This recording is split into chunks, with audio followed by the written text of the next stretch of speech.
right?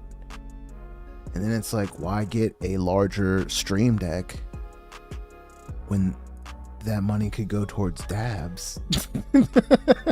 Stone chakra, bitches. Because it's like, get a bigger one of something that I already have.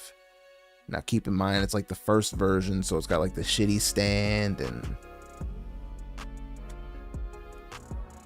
I have that delay when going to like to new folders, but it still works.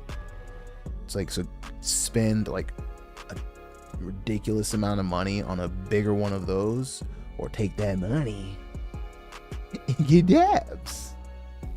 It sounds like a no-brainer.